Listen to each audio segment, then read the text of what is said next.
Neville Goddard, 1965 lectures on the law, February 19th, 1965.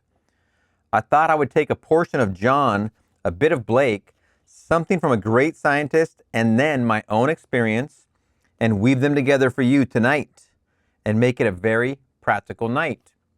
Well, we'll start first of all with the scientist. That seems to gel in the minds of people that the thing is really based upon fact. Why, I do not know, but that's how people look upon the scientific mind.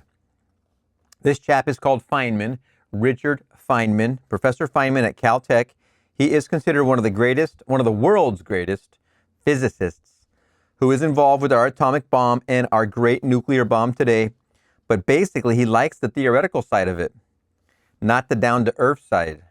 He wrote a paper which came out in 1949.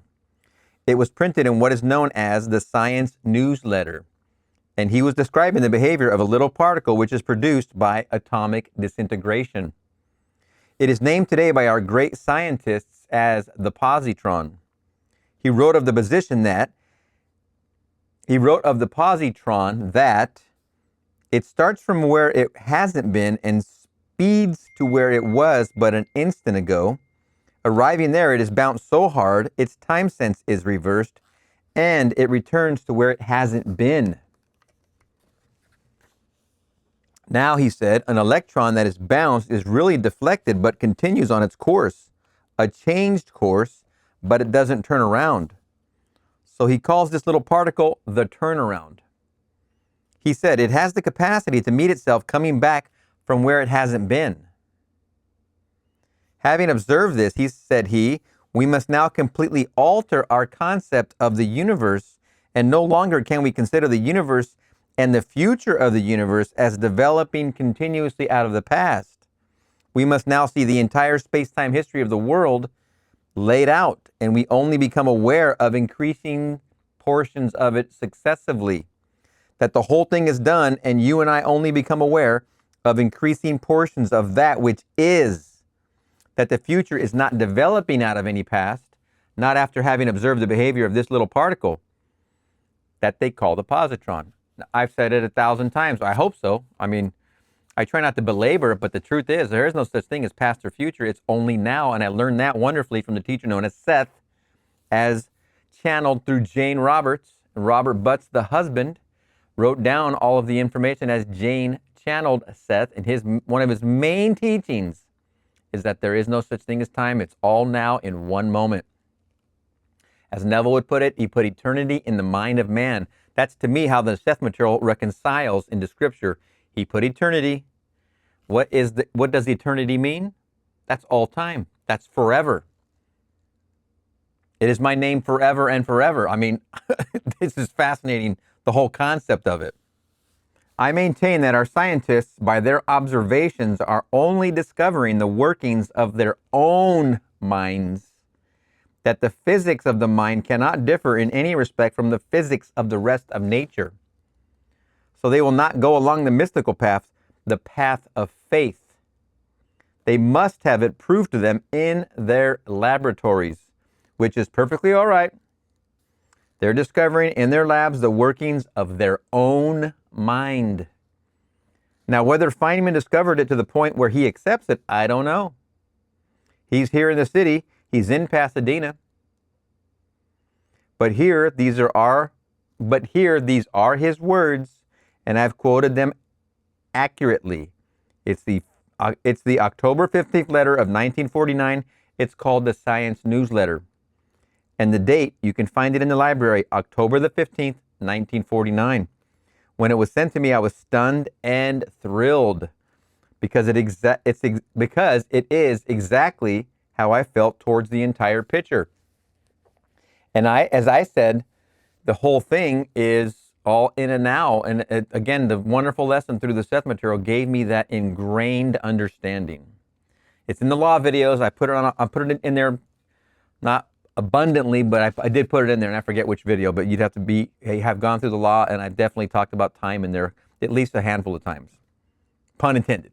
Now, Blake makes the statement that the spiritual states of man, or he calls it the soul, are eternal. Then he calls upon us to distinguish between the man and his present state, that eternity exists and all things in eternity, independent of creation, which was an act of mercy. Everything exists. Everything is present and everywhere now, right now. That's what he claims. Another way Neville puts it from Scripture, all his works are done.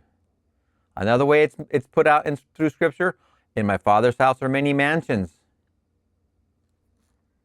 Now we go to the book of John, and then we'll come together and put them all together for you. The 14th chapter of the book of John. First of all, he calls upon us not to be disturbed. Let not your hearts be disturbed. You believe in God, believe also in me. In my Father's house are many rooms. Were it not so, would I have told you, and that I go to prepare a place for you. And when I go and prepare a place for you, I will come again, and I will take you to myself, that where I am, there you will be also. Verses 1 to 3. Sorry, Neville. Stepping on your toes. Now you read this and you think a man is talking to men. It isn't so. That's not the Bible. The whole drama is taking place within us. As I read it, it's taking place within me. Do not be disturbed. You believe in God. Well, believe also in me. The being speaking is my very being, for we are one. For in this same 14th chapter, he tells you, I am the Father. I am the only way. There is no other way. I am the way. I am the truth. I am the life. Verse 6. And so you believe in God? Believe in me.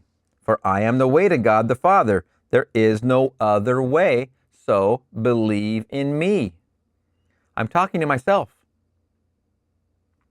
Now in my Father's house, but I am he, there are unnumbered mansions.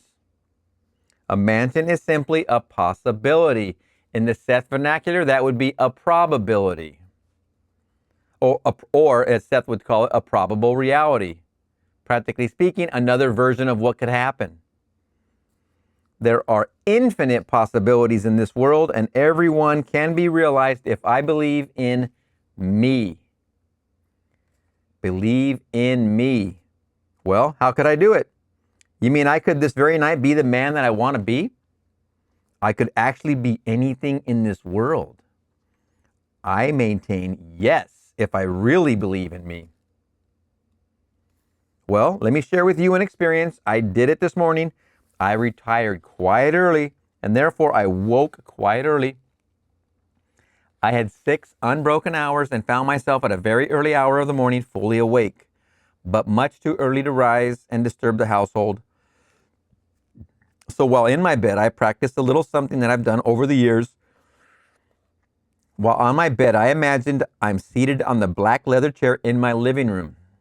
I cannot see my bedroom from my living room. I imagine I am seated on my black leather chair in my living room, and when it seemed natural to me, so I could look mentally and see in the far distance this bedroom, my body in one bed and my wife's body in the other bed.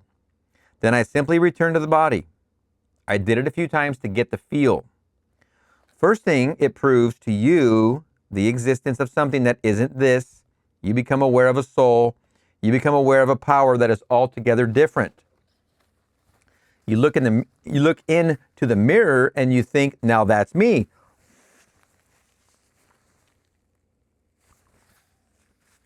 This is not it at all. You leave that you think to be yourself on the bed and you withdraw. As you withdraw, you think of what is on the bed. While you are seated in your imagination on the chair, you think of the bed. You don't go back until you want to go back. You sit there simply contemplating it. Then suddenly in your mind's eye, you feel I'm on the bed and you feel emotion. The whole thing takes place and you feel it as you return. This is a very, very, very important practice right here.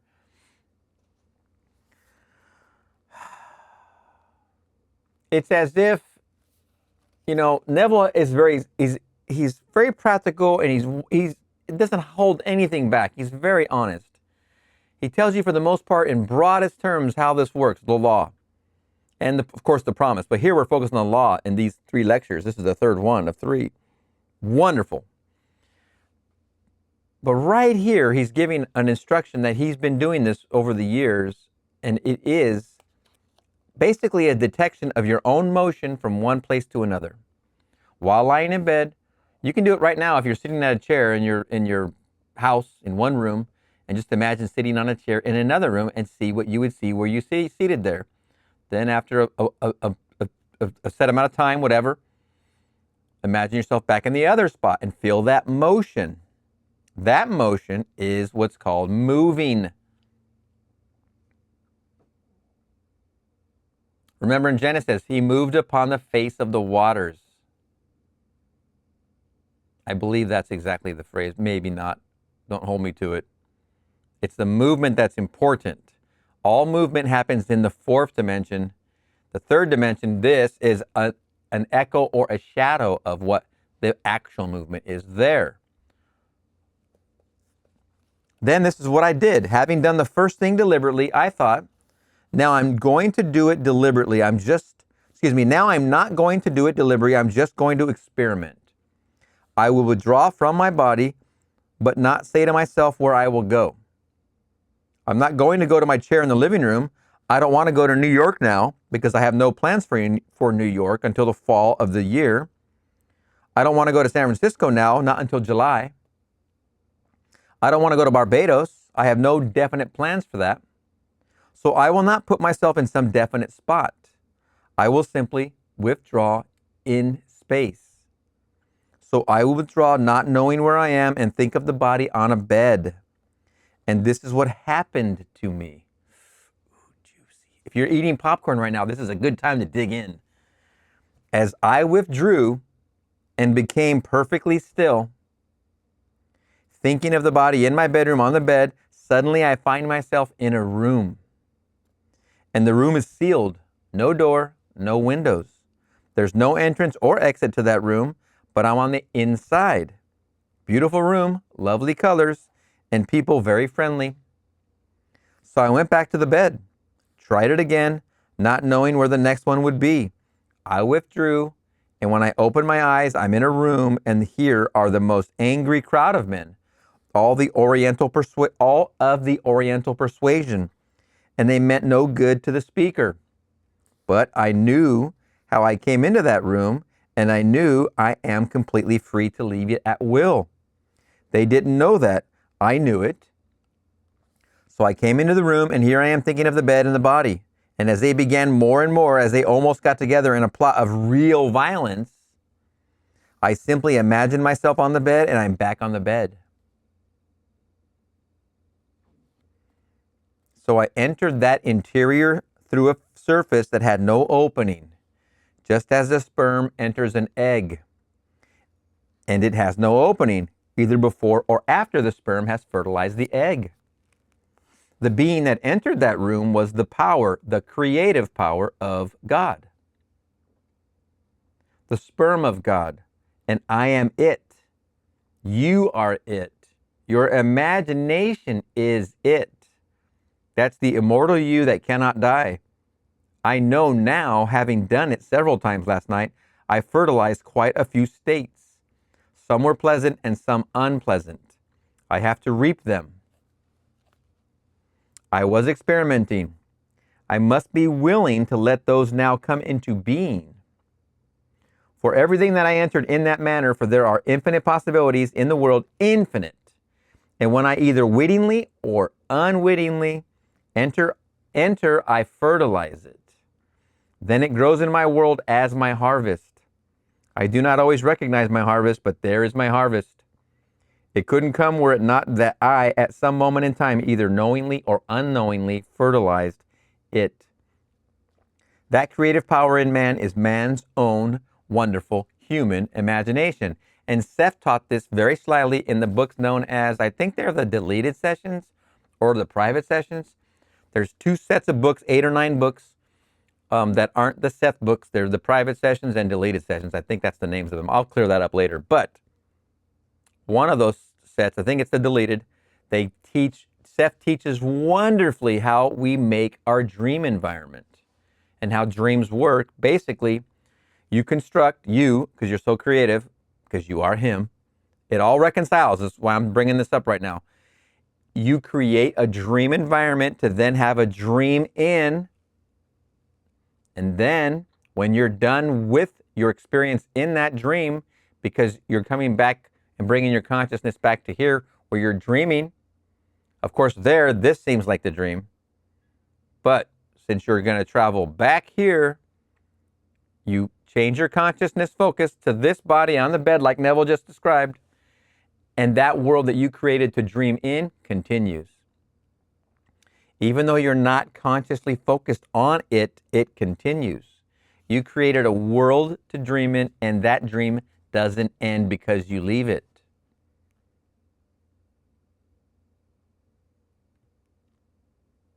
I always love the phrase from Neville, imagine lovingly. It's very wise. And he even says, do it wisely, which is a very popular phrase of Neville's as well. But you want to keep these because your dreams are going to become a reflection of you and your thinking. So you want to always be on a lovingly level with Neville. So you could this night take this series, just as Feynman said, think of the entire space-time history of the world as laid out, and we only become aware of increasing portions of it successively. I have the capacity to meet myself coming back from where I haven't been. Well, physically, I certainly had not been in these rooms, but I have been in these rooms, and they were sealed as an egg is sealed. There's no opening on the outside at all, so the sperm easily passes through the surface of an egg. Although on the outside of the egg, there's no opening, either before or after fertilization. Well, these are the eggs. Infinite number of possibilities in the world. And God's creative power, which is human imagination, penetrates them and they come into being. The only one who penetrates them stands and witnesses the harvest. But he doesn't recognize it because he does not remember ever having been there physically.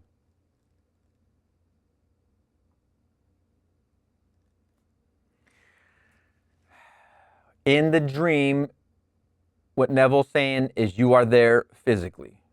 All of it's a dream. You've not remembered it. You don't recognize your own harvest, and you were there. Otherwise, you wouldn't be experiencing it because the 3D world is an echo, a shadow of where you were.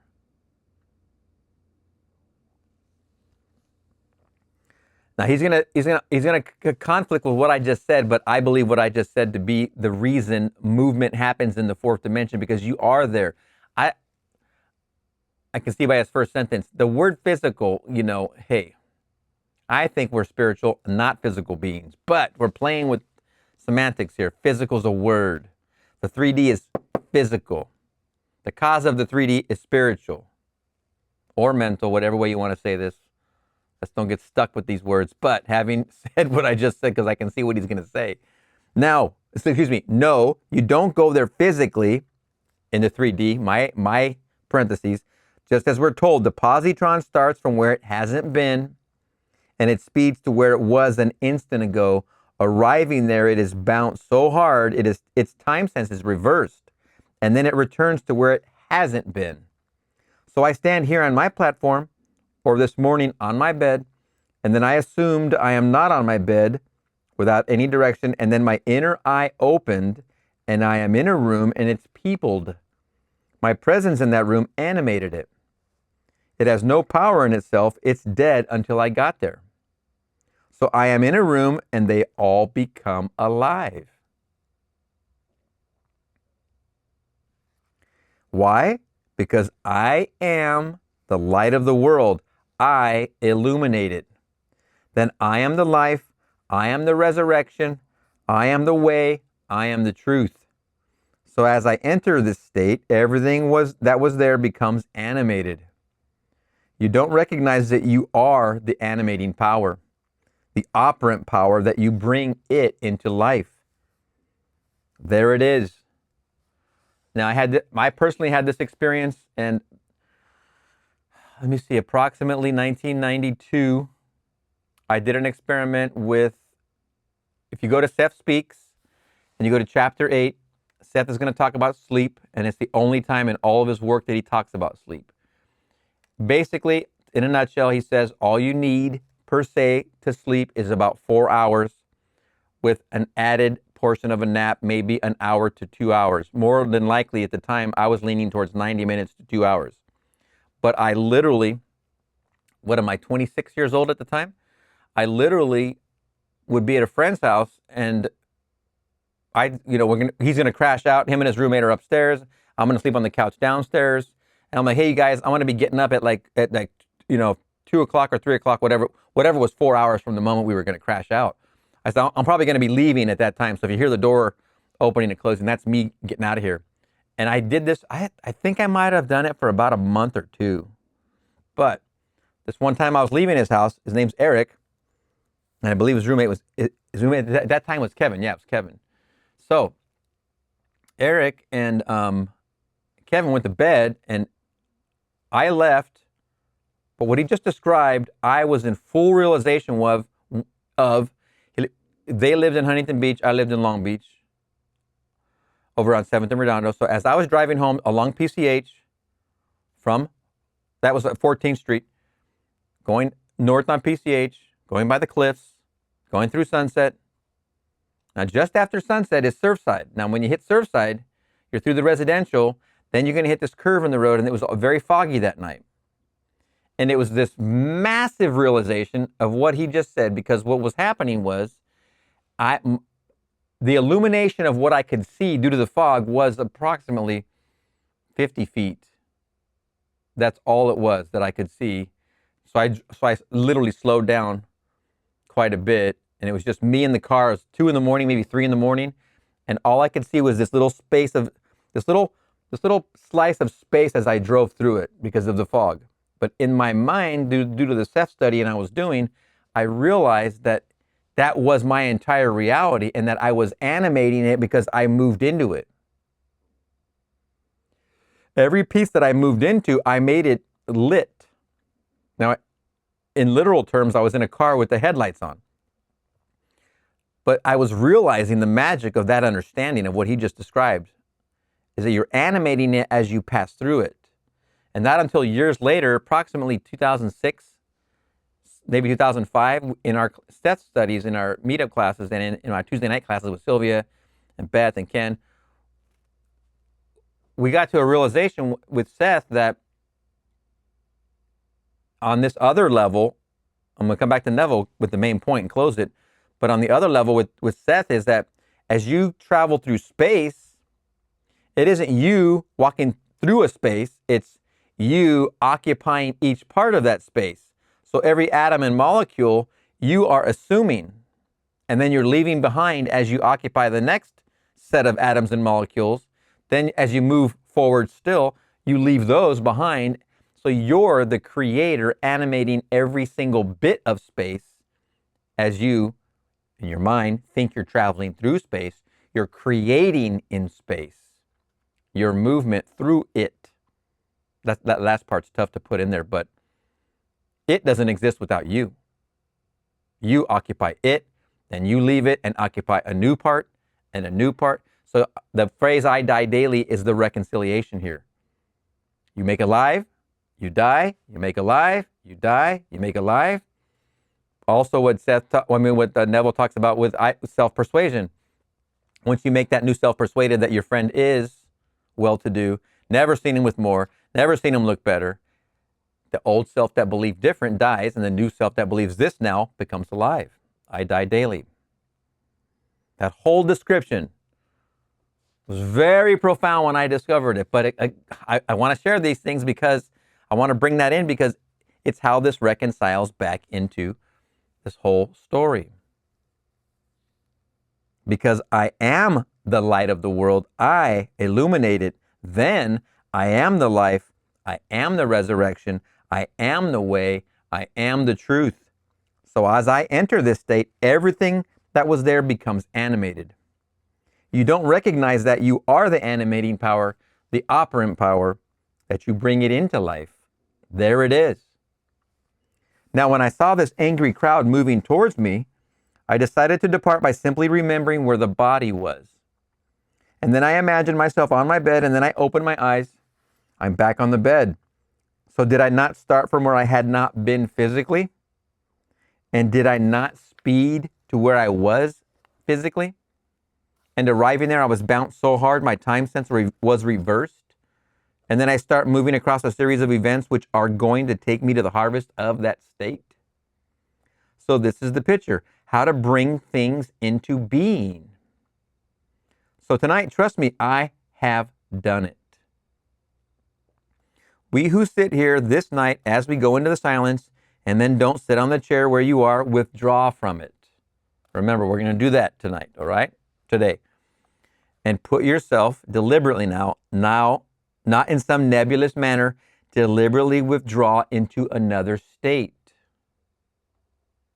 And then while in that state, whether your inner eye opens or not, you're in another state. And you're seeing exactly what you want to see. Everything as it ought to be. And everything as it ought to be seen. And feel the thrill of it. And then return to the place on this chair and you fertilized it. Now, every egg has its own appointed time. Every egg in this world, that was a vision of yours. And so, as you're told in Scripture, the vision has its own appointed hour. It ripens, it will flower. If it is to be late, wait, for it is sure and it will not be late. Habakkuk 2:3. If it seems to you to be late, wait, but every egg has its own appointed hour. And we fertilize every state in this world in the same manner.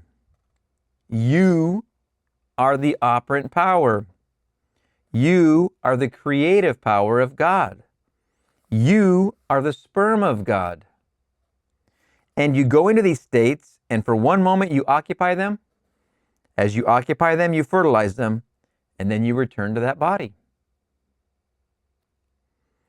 Now, Blake makes this statement, or the statement, man has no body distinct from his soul. That called body is a portion of the soul discerned by the five senses, the chief inlets of the soul in this age. I have something to add here, but I'll wait till he finishes this. So here we impose this limitation upon ourselves for a purpose. And we will use it in this manner. I can put it down and withdraw for the purpose of impregnation. So I put it on a chair, put it on a bed, put it any place, and pull away from it. And then occupy another state. And then as Feynman tells me, I hurry back to it. Start from where I haven't been physically to where I was an instant ago physically, and then I'm bounced by the blow. I'm not deflected to go beyond it. I am turned around, and then I move back to where I have been in my imagination. So we're told in the 14th of John, in my Father's house, there are many rooms, infinite rooms. Were it not so, would I have told you that I go and prepare a place for you? And when I go and prepare a place for you, I will come again and receive you unto myself, that where I am, there you shall be also. Verse 2. I'm talking to myself. So I put this thing down on a chair or leave it on the bed, this thing, and I go and prepare a place for you. And so I withdraw from it and feel myself to be what at that moment reason denies. My senses deny it. And having felt it, I then return. And then take it with me to where I have been in my imagination. So I go to prepare a place for you, that where I am, there ye shall be also. And then I take it with me right across a series of events, some wonderful bridge of incidents, right into the place where I am in consciousness. I am wealthy. I am healthy. I am in love. I am free. That's where you are in your consciousness. Here in this audience tonight, two gentlemen, one told me just a little while ago, Thursday, and the other wrote me. I have the letter of the one at home, and I have the memory of the words of the one who just told me his story. I was about to read history. It's the same thing. Okay. So here's the story in the letter, or that he just told him, excuse me. So when I heard you 2 years ago, I had nothing, but literally nothing. Today I have in my own name 30 pieces of property, 50 really, but 30 outright, 30 are mine. Well, I own 50 pieces of property and I had nothing, literally, when I first heard you 2 years ago. Oh man, I believed you and I applied it. I remember this story and it's a wonderful story. I read it out of the Law and the Promise testimonial. The other gentleman in his letter said there is a family problem that can only be resolved in court. You can't resolve it outside. And we were told by the court, because of a solid calendar and because of many other reasons, it could not be brought to trial to be resolved until the end of the year. And it's an urgent problem.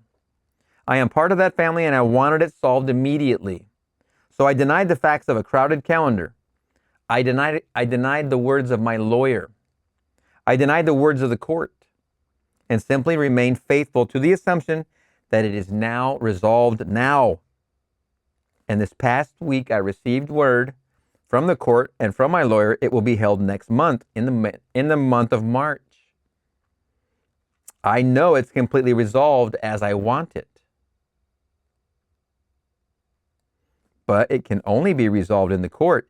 It can't be resolved out of court. They wanted me to wait until the end of the year, and it's too urgent. And so now I have tangible proof it will be resolved in the month of March.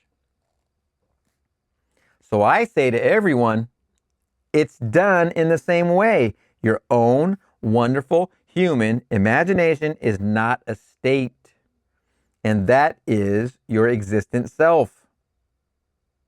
Excuse me.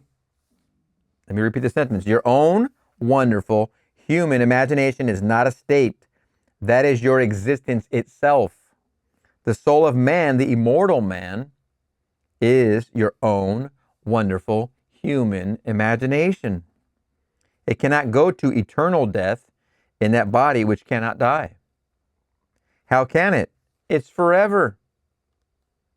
It's passing through all these things, and you and I don't try to become a holy person. That's not our purpose. As Paul said, and he included Peter, when he made the statement in the 14th chapter of the book of Acts, he said, we are men, speaking now of the two of them, men of passions like others. We pretend not to be holier than others, just as you are, verse 15. You don't have to be a holy man of the world. You don't have to be a holy man as the world calls a holy man to practice God's law. Because holiness is not a passport to heaven. Believe me. All you need to do is believe in your own wonderful human imagination. That's God. That is the being spoken of in Scripture as God. And God's creative power spoken of in Scripture as Jesus Christ is your own wonderful human imagination. When it is in action, God only acts and is in existing beings or men. So let us to him who only is, who is among us in our own wonderful imagination, let us give to him the decision. Blake, marriage of heaven and hell. So tonight, when you go home, if you can't do it here, when you go home, do it. He's talking about in the silence that's coming up. Just simply withdraw from your body. You can easily do it. And may I tell you, there's no thrill comparable to this discovery of the soul of man, because as you withdraw and you sit elsewhere thinking of the body as you left it, when you return, you feel the whole return. You actually feel something you can never feel while you are anchored, while you are all anchored in the body. You feel it, and you sense the reality of something that cannot be detected by mortal eye. You don't have to go 100 miles away. I used to practice this in New York City. Sitting in my chair in the living room, I would put myself at the telephone, which I could not see from the angle when I was looking in the living room. While I was at the telephone just simply talking, I would suddenly assume I am back. And that sensation of return, I discovered through that act, this feeling in me, that is the power of sense.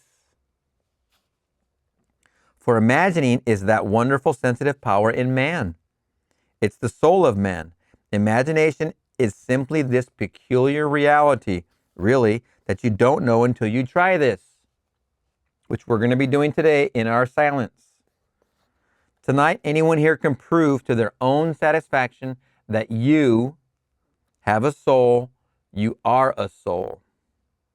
My dentist yesterday said he just came from a convention, and while discussing all the new techniques of dentistry, his small crowd was concerned about immortality. One chap in particular said to him, "Jim, do you believe in survival?" He said, "Yes." "Do you know?" He said, "No, I believe." "Well, do you know of anyone who knows?" He said, "I think I do. I know one chap. I'm going to see him today in my chair. He tells me he knows from experience of not only survival, but resurrection."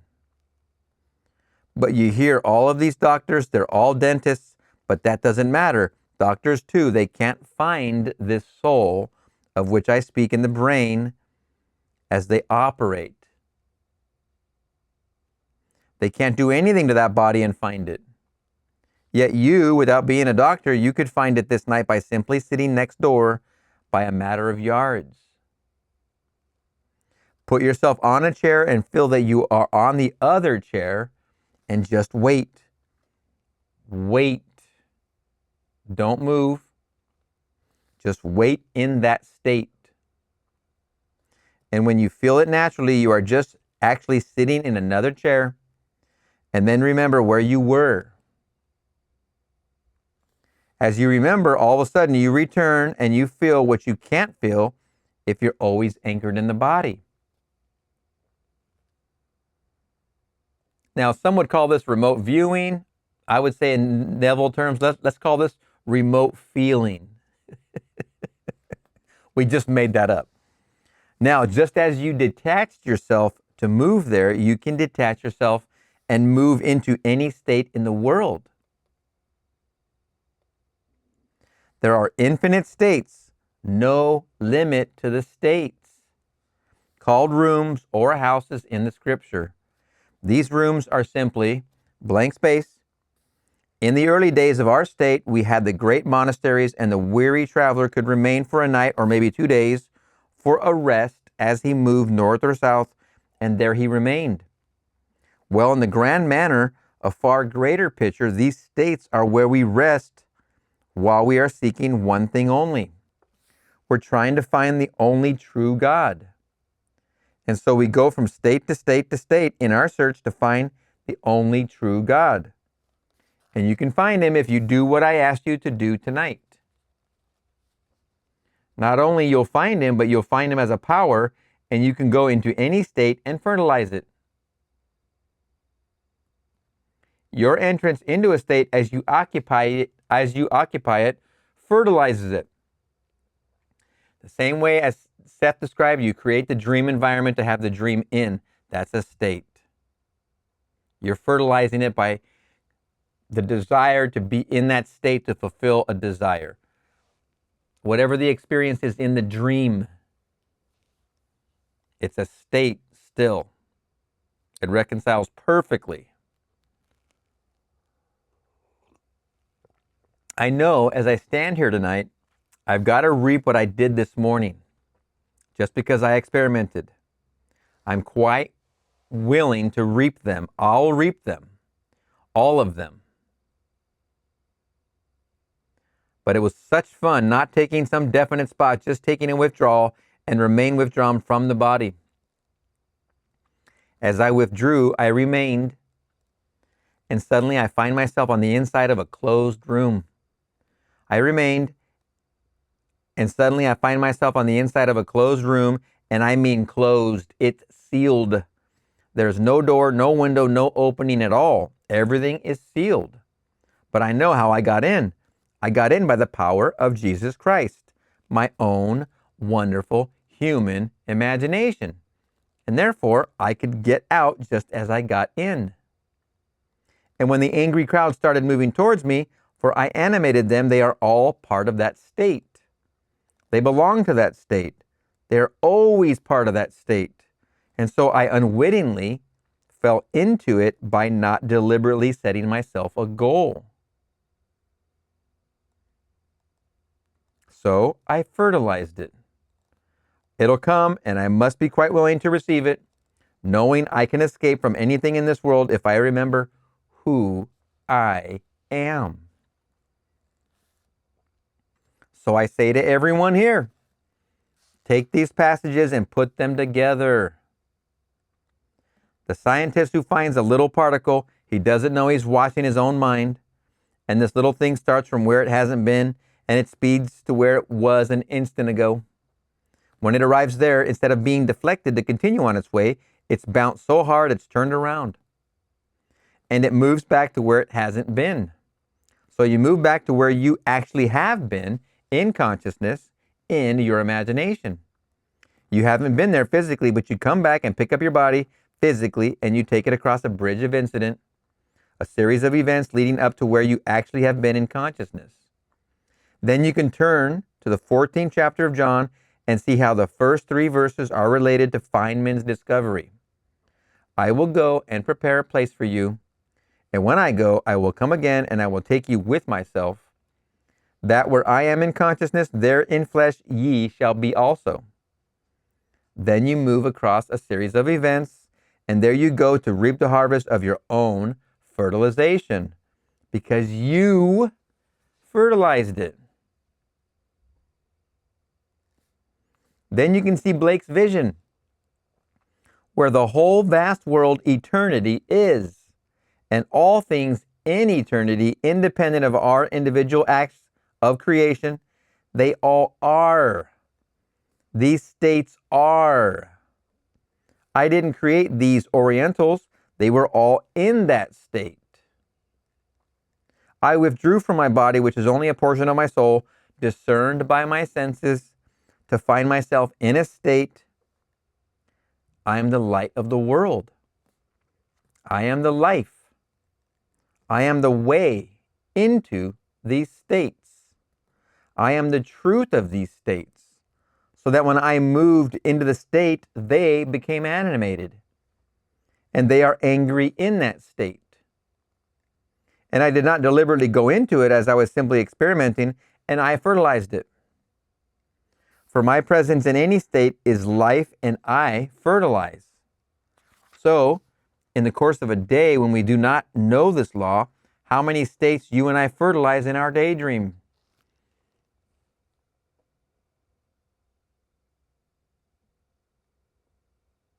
Just remember how simply, effortlessly, and habitually you do this already, unwittingly. As children, feeling sorry for ourselves, so mothers simply punished us because we did something that we should not have done. And so knowing this law, we go in the backyard mentally and eat worms. So when we go into the world, we reap the worms because we forget that in these states we are fertilizing them. For our imagination is the creative power of the universe. It is Christ Jesus. It is the creative power of God.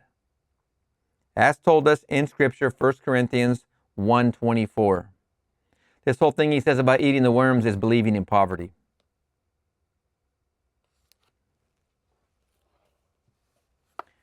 And if you're paying attention to the without, that's the wrong direction. You're casting the image in the within. It's reflecting on the without. If you're looking out here for confirmation of abundance, you're looking in the wrong direction. If you're looking out here for confirmation of health, did I eat the right thing? Did I take the right supplement? You're looking in the wrong direction. If you're looking out here and thinking, does he like me? Does she like me? Are we going to be a couple? Is there potential there? You're looking in the wrong direction. Consciousness creates. The direction of your consciousness creates that direction of your experience. So you can start tonight and do it deliberately. May I tell you, try it this night. Just feel the reality of the soul. You will not be part of that crowd of dentists from yesterday who have no knowledge of a soul, because you'll feel it, you'll know it. You'll actually know the existence of a soul. And so instead of wondering what's going to happen to me, do we really survive? Is there such a thing as future beyond the grave? You won't have to ask that. And you don't care whether you sleep tonight from the grave in this world or not, because you know, as far as you are concerned, it doesn't really matter. You are immortal.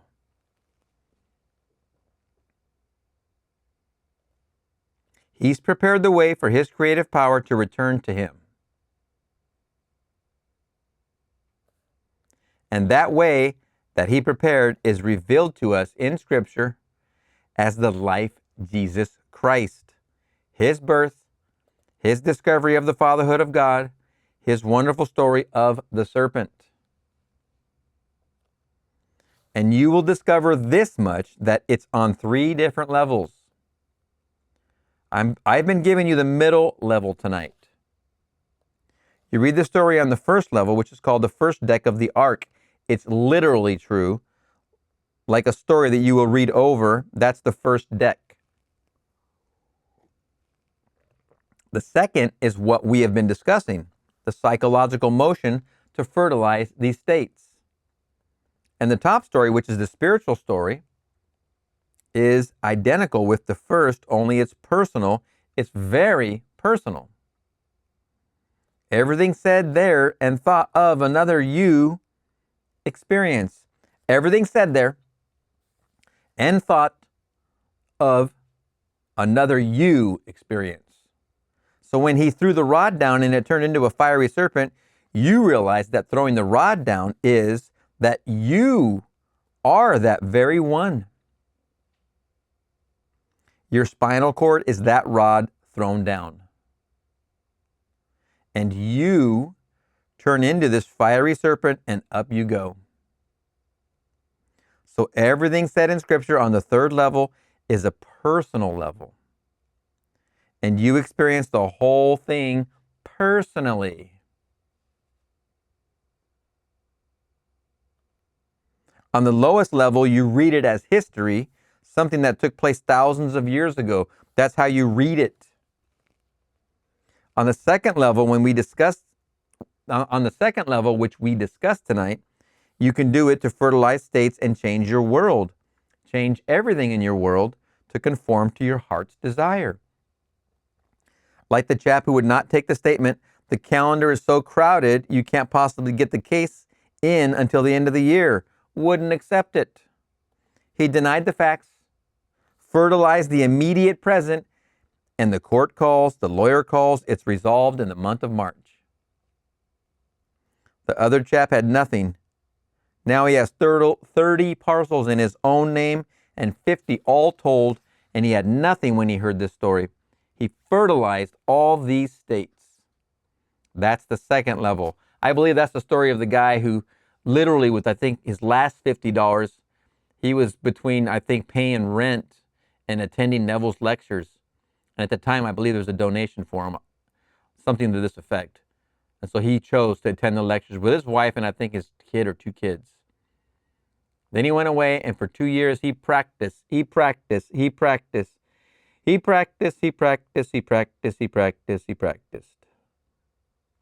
the end of that 2 years, 50 pieces of property.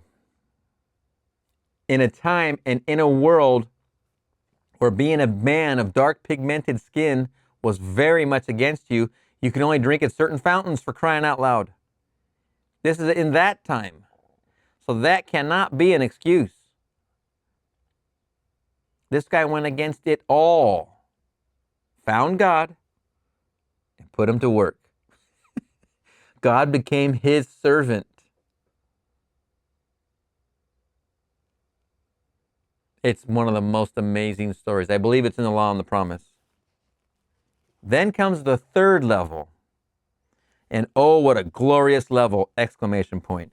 When the entire story unfolds within you, personally, and it's all your story, the child, the resurrection, the tomb, all of these spoken of as another, it's all about you, and you experience everything in it. The dove spoken of another, not another at all. The luminosity of the heavens when the whole heavens open, and then the voice sounded out its praise and its thrill and its pleasure with this son, and descended on that son in the form of a dove, and it's all you.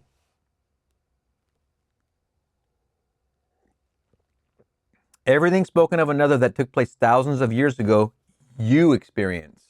That's the third level. Then you wait for the inevitable removal of this which you crystallized for a purpose.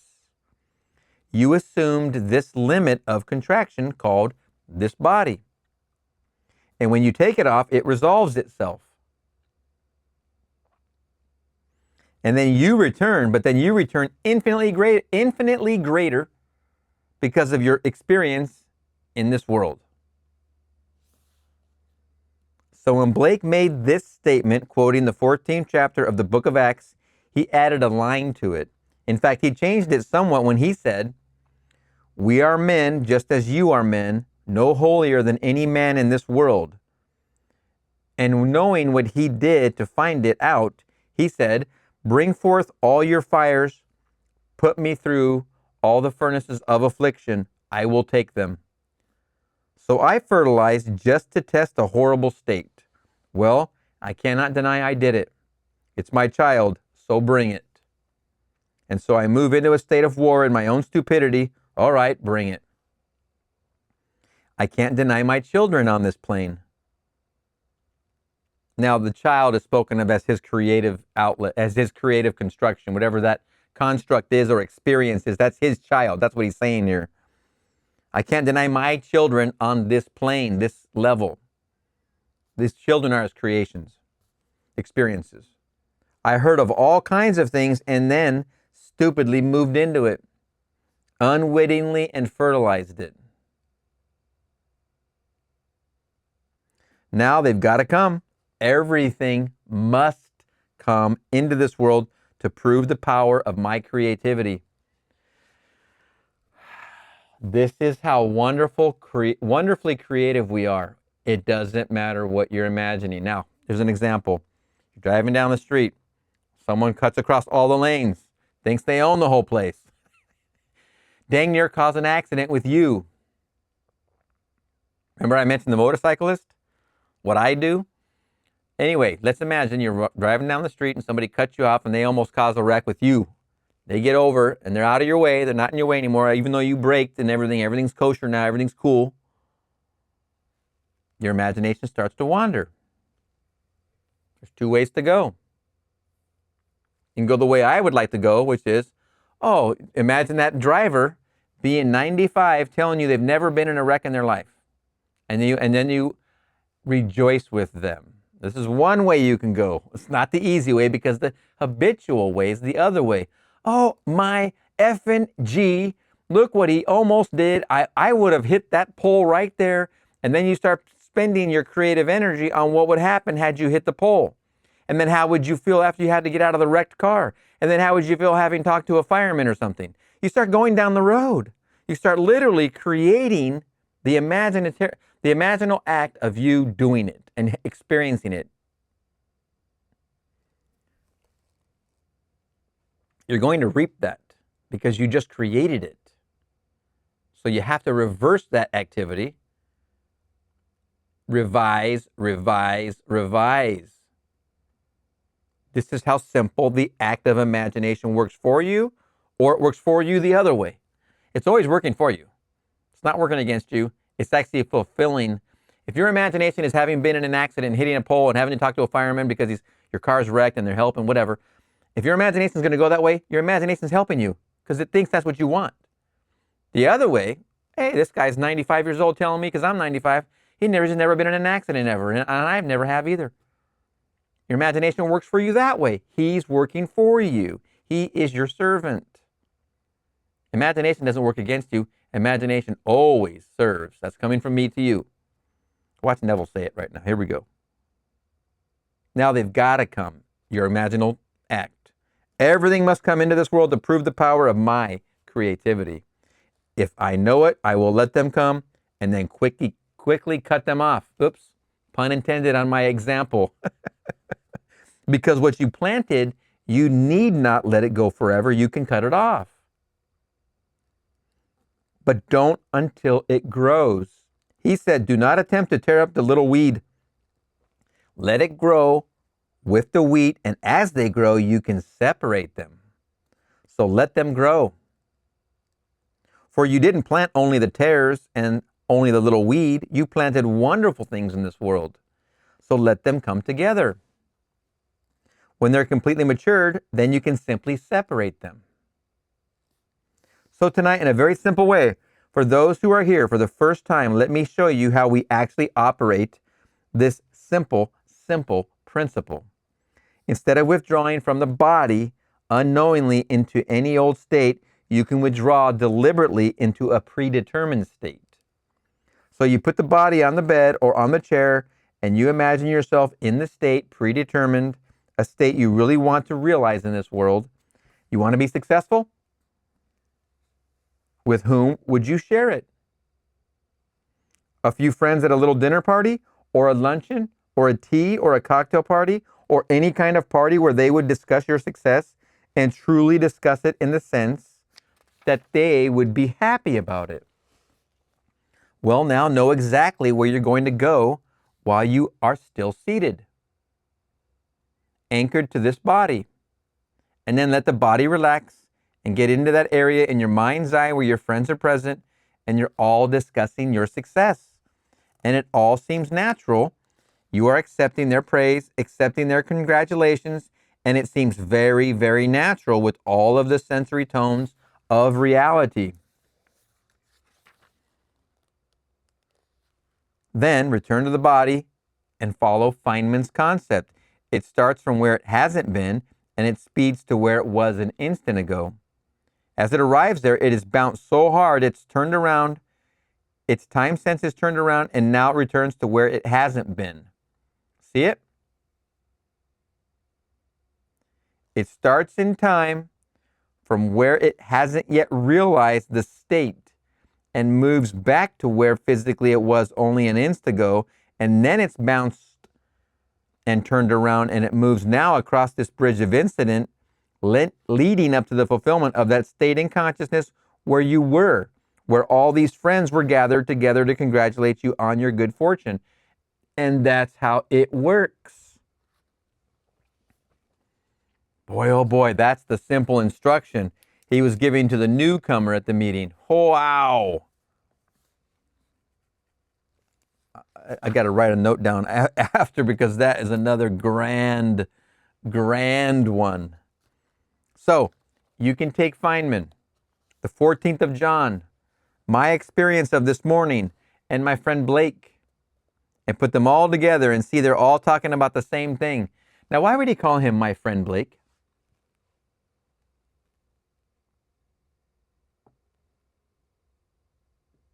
You know, he dreams with Blake. He actually talks to Blake. It's a very fascinating thing. Only I would have everyone here do it deliberately and not unknowingly, so that you would only fertilize lovely areas.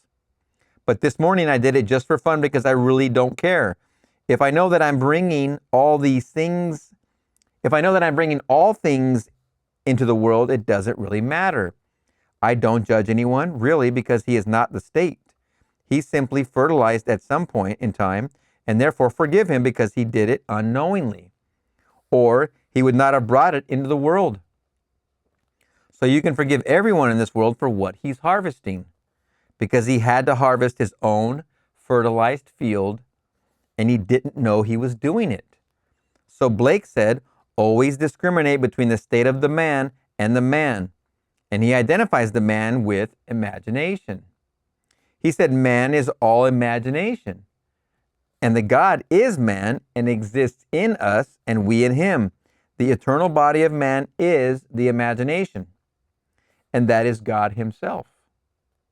So you can forgive a man for his state. For he certainly planted it or he fertilized it. It was always there but not fertilized. And could only be fertilized if the soul entered it. And the soul and human and the soul and human imagination are one. So we can start tonight, in spite of what is coming into our world, and duplicate the success of the two gentlemen that I spoke of tonight. There will be eventually 100% success. I'm not saying that you're not going to harvest the unlovely things that you did in the past. You'll harvest them. But then know that you did them and forget it. Don't blame yourself. Don't feel sorry for yourself. Because it's feeling sorry for yourself in the past that caused you to fertilize that state. So we all know as children, if we were criticized and we thought it was not just criticism, we felt very sorry ourselves and wanted to hurt those who loved us most by our own self-pity. In that act of self-pity, you were fertilizing. You didn't know it because we certainly were not in the body.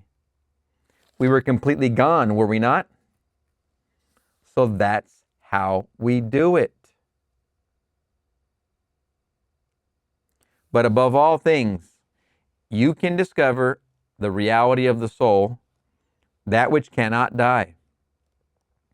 So when Blake said, when I first and once did descry the immortal man that cannot die, and what a thrill, what a joy it is to discover that self of selves that cannot die. It doesn't really matter. You don't want to leave your friends. You have obligations to life. You have wives and husbands and children, all kinds of things in this world, and you feel that your presence is necessary. You know that much, but yet you are resigned to go any moment in time. Because you know you planted enough, or you should know that. And you'll take it off, although they'll miss your physical presence. Nevertheless, you don't have that fear of going. There's no fear of going at all. You'll go any moment in time when you know the reality of the soul of man.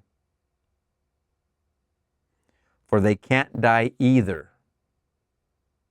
You know that much, so the parting is not forever. The parting is only for a little moment. And all must make their exit from this world. All must. So it really doesn't matter. So try this night to feel and discover the reality of the soul of man. And know that that is the sperm of God. The creative power of God. And every state it enters, it fertilizes. And these states mature in the world. So, we're about to go. We're going to imagine where we're seated. If you're driving, don't attempt this, or machinery operation. Don't do it. But if you have a moment to sit down somewhere, close your eyes, feel yourself where you are, then find another place in your home. It's most recognizable. It's easy to do. And you're going to go there, and you're going to be seated there. And you're going to just be there. And you're going to forget where you were. Then at some point you'll remember where you were, and then you'll bounce back to where you are, but the movement will bounce you back to where you went. Flow with this. Try it. Don't worry if you can't feel it. Just don't push. Just let it be. Now let us go into the silence.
Man.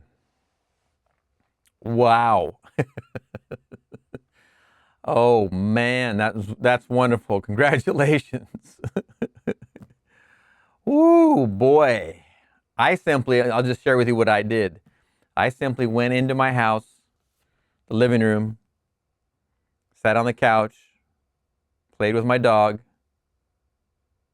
got up, went to the bathroom, went by the kitchen. I moved around a bit.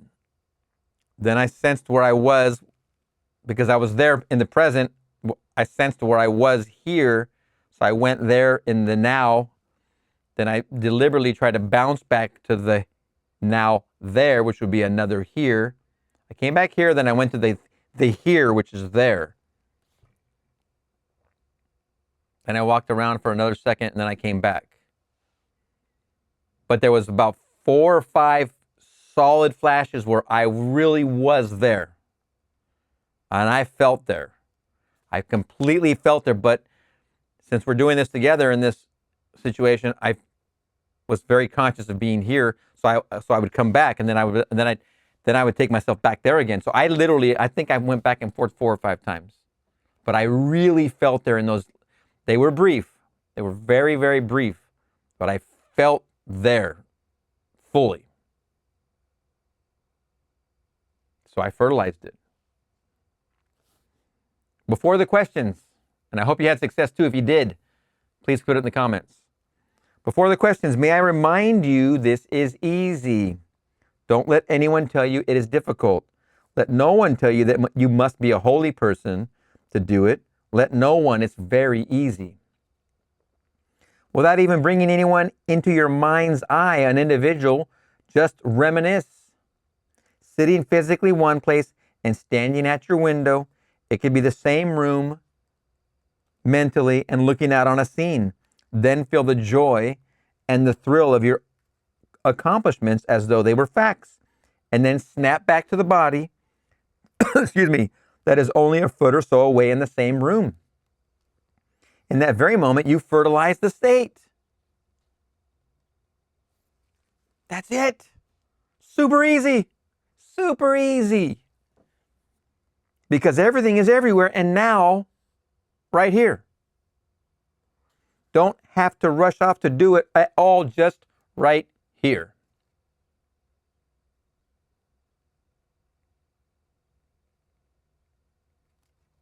Just know that you're fertilizing that state every single time you do it. You're literally fertilizing that state. You can fertilize any state. I am wealthy. I am healthy. I am in love. I am free. Any state. We didn't do that for but a minute, maybe. Question. Couldn't you, through revision, change the scene that was unpleasant this morning? Yes, I could. But do you know, I'm curious, I know I sired that state.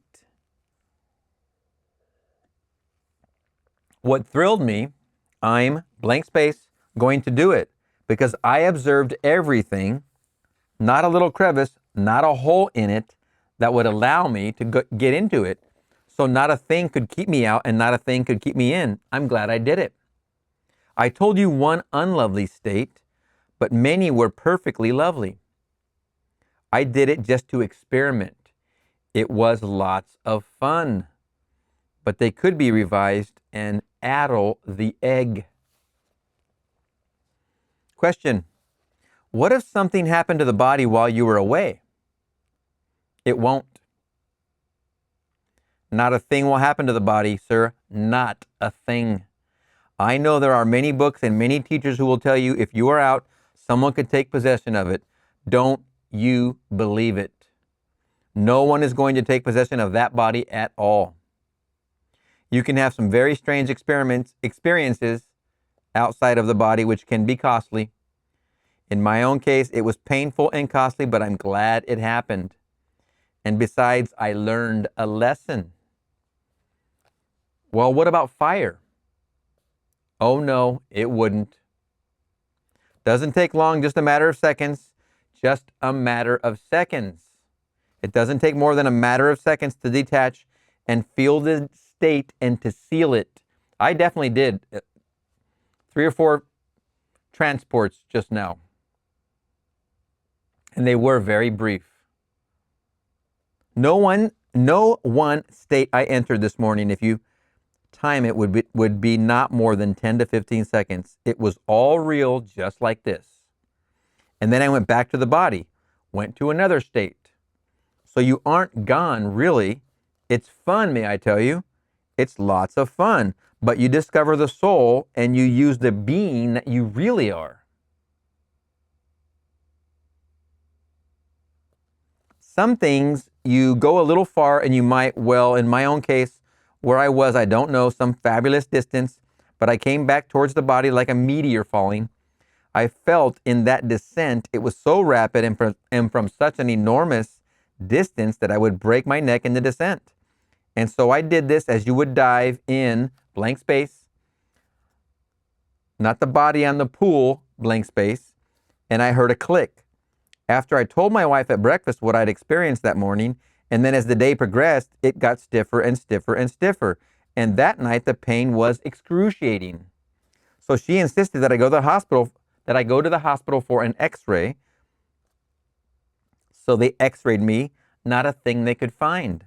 But they knew from my face I was in great pain. And they tried to put me in traction, but they had no room available. So I couldn't remain in the hospital because there was no room. Went back home, and the next day it eased a little bit, and the next day a little bit better. Then it returned after 3 days to a norm. But that experience cost me $125. The x-rays were $25. For his interpretation was $40. The taxi back and forth, the room that they couldn't give me was another $25 or $30 because I occupied it for a while, but I couldn't remain in it. But all these things, and the family doctor whom we called, who recommended the hospital, he sent his bill.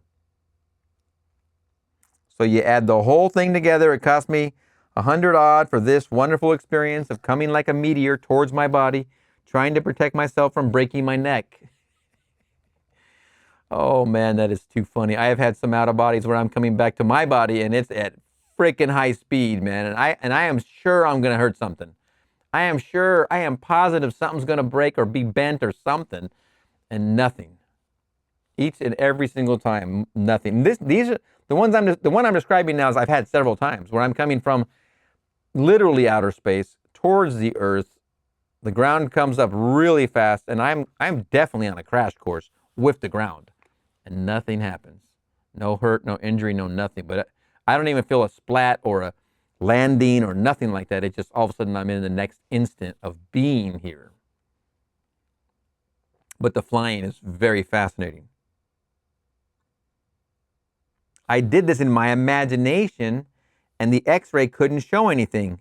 He said, your face shows terrific pain, but I can't detect from these x-rays anything. And this was the head doctor at the Presbyterian Hospital in New York City, the biggest hospital in New York City, if not in the country. Presbyterian Medical, and here was the head man on bones. He knew all about bones, but he couldn't read that picture. When I told him what I did in my vision, he broke into a wonderful laugh. Blank space, talking to him. He couldn't believe that for one moment, and yet that was the cause of it. I had the experience, he didn't. And he couldn't find with all of his technical pictures anything wrong with me. But he could see in my face I was in great, great pain. So I have these experiences. Not all result that way. I won't stop them. Wow. Question, inaudible. Answer, it's a peculiar feeling. Well, try it tonight and you'll know far better. I have tried it and I haven't been very successful at it. Question, it's a peculiar feeling. Well, try it tonight and you'll know far better. Next question, I have tried it and I haven't been very successful at it. Answer, well, I'll tell you what. Don't go too far. Sit in one chair. Imagine yourself on another chair. And don't break that spell until that other chair seems as natural as where the body was when you started. Make it natural. Feel an object. If it's next to a bookcase, as though you were taking a book from the shelf, and feel natural. And then be surprised when you aren't really here, but you're there. It comes in a peculiar feeling and a surprise that you're there. That happened to me for sure. I really felt sitting on my couch. It's a detachment. All this doesn't make sense, but to me, it's the only sense. Listen to those words.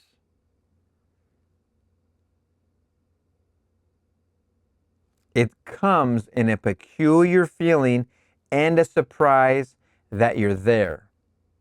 It's a detachment. All this doesn't make sense, but to me, it's the only sense. It's the only sense that makes sense. Excuse me, I couldn't resist. We have the five senses, but the one that's closed is the one of feeling, touch. What he's saying right there is he's making it come alive. That sense of feeling that I went from this chair to the couch in my house. I'm in the garage. I went to my couch and I felt I was there. It did surprise me so much that I felt all of a sudden back here. But then I pulled the focus back there. I did it about 4 times. Then I went and stood in the restroom and I think I washed my hands or something. I did something in the bathroom like that. Something very simple and mundane. Then I felt back here. But that is a sense. I sensed being on my couch. I fertilized myself there. Like a state. By feeling. No different from imagining the accident as an experience. And then keep putting that into your mind. Every time someone twitches their steering wheel, you imagine an accident. That's what you're going to reap. Stop it. Question. Could I, in this state, move an object? Answer. It's been done. Question. Like you said, if I were sitting there, a matter of fact, what I did, when I sensed myself there, I actually literally threw the toy from my dog. I have a great, honest feeling that my dog sensed me there. I know, I was without a doubt when I just did that exercise just now in our silence. I was without a doubt on the couch, and literally playing with my dog with a toy. And I know, because you know how you know your dog is sensitive enough to talk to you. It feels like you're looking at him, and you feel like hey, come on, So I really feel that he sensed me there playing with him. Now I cannot question him. Did you go fetch while I was outside? Oh boy. Question. Like you said, if I were sitting there, I could pick this book up and say, set it down on the other. My dear, it has been done. Now, if you haven't heard the stories, there's been some people, I think Eastern types in the 60s at the same time period who were seen by other people smoking a cigarette, putting that cigarette out in the ashtray, and they were actually thousands of miles somewhere else. Their physical self was here. They ported themselves, transported, imagined, remoted, whatever you want to call this, to another spot. Someone saw them. They smoked a cigarette. They put out that cigarette in the physical 3D, and then they withdrew back and were here. Thousands of miles returned to where they are. But they imagined so wonderfully well they were there and witnessed. Neville replaced his nephew, I think it was his sister's nephew who was going to die. But Neville transported himself to be on the bed, and when his sister came in the room, she saw Neville and she couldn't shake it. And she saw Neville. She went in, and then sooner or later Neville withdrew himself a couple thousand miles away. She wrote him a letter, and it came on the exact time, and it timed exactly when he did the experiment of being there on the bed so his sister could see him. Proving to her that we don't die. We don't really die. She was very concerned about her son when he was sick and he was about to pass away. When he says it's been done, it's been done. He's done it. Like you said, like you said, if I were sitting there, I could pick this book up and say, set it down on the other. My dear, it's been done. Not once, but time and time again.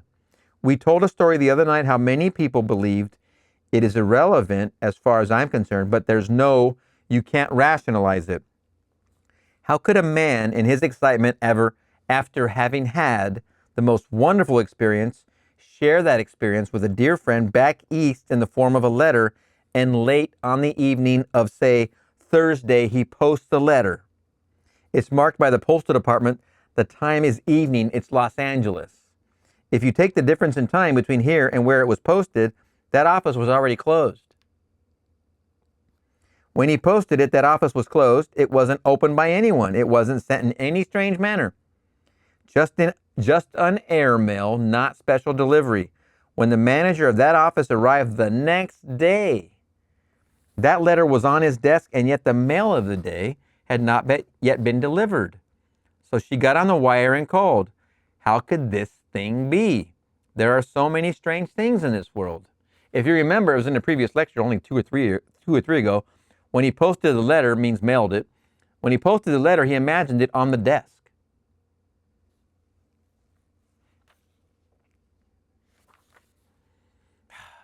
So wonderful. Question, Neville.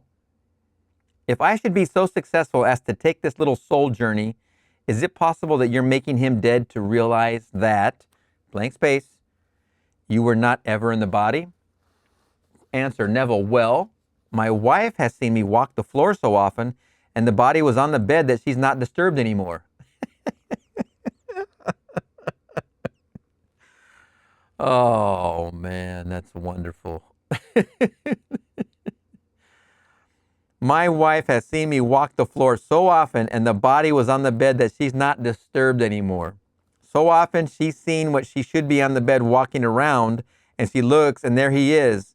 I've got two husbands. There's one walking there, and there's one on the bed. But at first it disturbed her.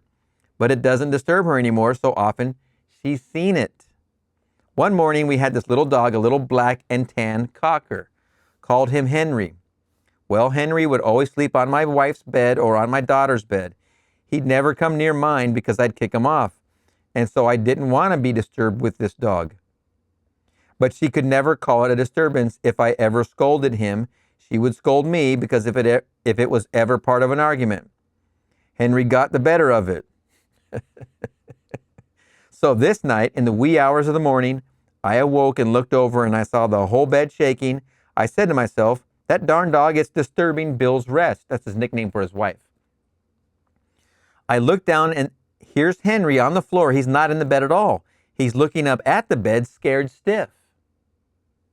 So I looked at the bed again, and here was my wife out of her body, about, I would say, a foot out of the body and going this way from head to feet, but going about 6 inches beyond.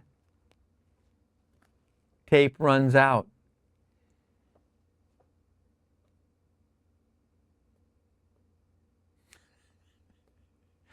I do not know if our previous dog Guinness saw me out of body traveling. I do not know if my current dog Ziggy has seen me out of body. But that is a very fascinating close. And man, oh man, can't we find another tape to fill in the gap? Oh my gosh. And Natalie, you do, I say present tense, you do incredible work, what you have brought together. That is a wonderful, wonderful story right there. I look down and there's Henry on the floor. He's not in the bed at all. He's looking up at the bed, scared stiff. I looked at the bed again and here's my wife out of her body, about, I would say, a foot out of the body and going this way from head to feet, but going about 6 inches beyond. Tape runs out. Wow. Now, you got to take into consideration who's perceiving her out of her body and what state is he in. Man, oh man.